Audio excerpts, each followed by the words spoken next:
எல்லா அமைச்சர்களும் இங்கே இருப்பாங்க, பணத்தை கொண்டு வருவாங்க, நூற்றுக்கணக்கான கோடி ரூபாயை கோயம்புத்தூர்ல செலவு பண்ணுவாங்க. ஆனா அண்ணாமலை இன்னைக்கு சொல்றேன், ஓட்டுக்கு ₹1 அண்ணாமலை கொடுக்க மாட்டோம். நீங்க பாருங்க, அடுத்த 40 நாள் பாருங்க, ஓட்டுக்கு ₹1 கிடையாது, நத்திங்.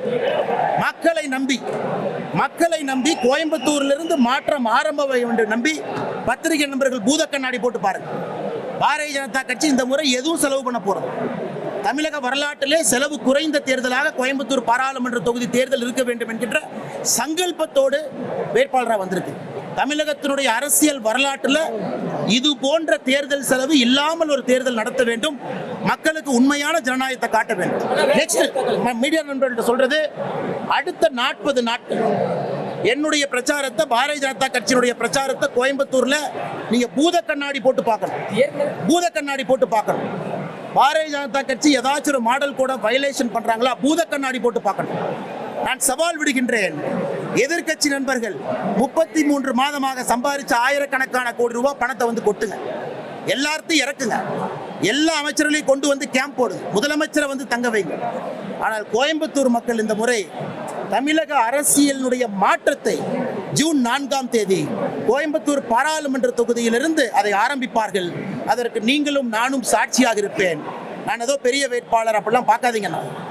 கோயம்புத்தூரை மக்களை நம்பி அவர்களோடு சேர்ந்து மாற்றம் இங்கிருந்து ஆரம்பிக்க வேண்டும்.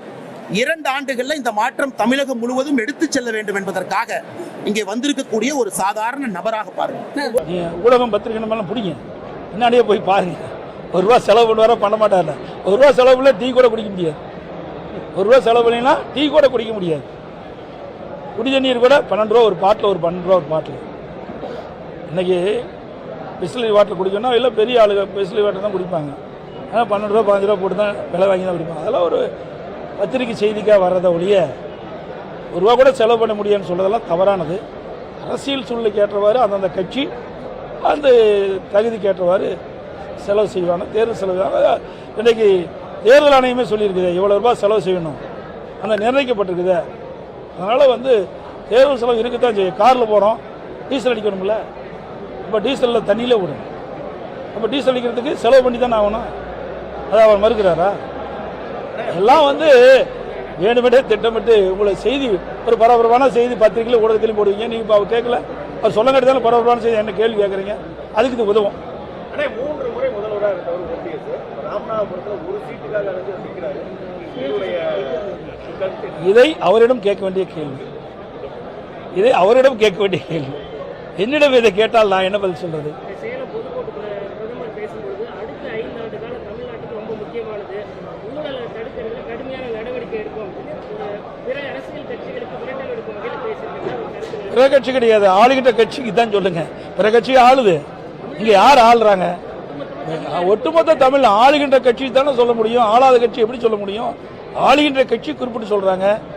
இந்த ஆட்சி விடியா திமுக அரசு ஆட்சிக்கு வந்த பிறகு கடந்த 3 ஆண்டுகளில் கடுமையான ஊழல், எங்க பார்த்தாலும் ஊழல், ஊழல் இல்லாத இடமே கிடையாது. போதைப்பொருள் விற்பனை, திமுக நிர்வாகிகளே வெளிநாட்டுக்கு போதைப்பொருள் கடத்தக்கூடிய சூழலெல்லாம் பத்திரிகையில் ஊடகத்தில் நீங்க வெளியிட்டீங்க.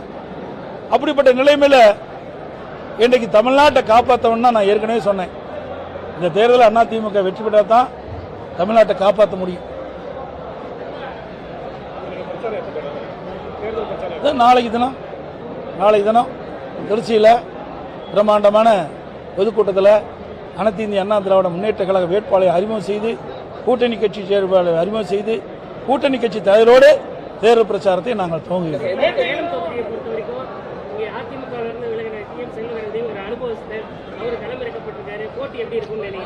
என்ன அனுபவிச்சார்? கட்சி மாறி அனுபவிச்சார், கட்சி மாறினதால் அனுபவிச்சார் இருக்கிறோம். இது வந்து பொன்மனச்செம்மல் புரட்சித் தலைவர் எம்ஜிஆர் இந்த கட்சி துவங்கும் போதே தீய சக்தி திமுகன்னு சொன்னார். அந்த தீய சக்தி திமுகவோட போய் ஒரு கூட்டு சேர்ந்திருக்காரு. இன்றைக்கு அனைத்து இந்திய அண்ணா திராவிட முன்னேற்ற கழகத்தில் தான் அவர் எம்எல்ஏ அடையாளம் காட்டப்பட்டார். அனைத்து இந்திய அண்ணா திராவிட முன்னேற்ற கழக தொண்டர்கள் நிர்வாகிகள் இரவென்றும் பகலென்றும் பாராமல் ரத்தத்தை வியர்வையாக சிந்தி அம்மாவுடைய ஆணை ஏற்று, தலைமை கழகத்துடைய ஆணை ஏற்று திருச்செங்கோட்டில் உழைச்சி அவரை வெற்றி பெற செய்து அமைச்சராக்கினாங்க. அதுக்கு பிறகு நாடாளுமன்ற உறுப்பினராக்கினாங்க. அதே இந்த கட்சிக்கு மிகப்பெரிய துரோகம் செஞ்சிட, இந்த துரோக செயலுக்கு நம்முடைய சேலம் மாவட்ட மக்கள், சேலம் நாடாளுமன்ற தொகுதிக்கின்ற வாக்காளர் மக்கள் தகுந்த தண்டனை அவருக்கு வழங்குவார்கள். அந்த தண்டனை தோல்வி.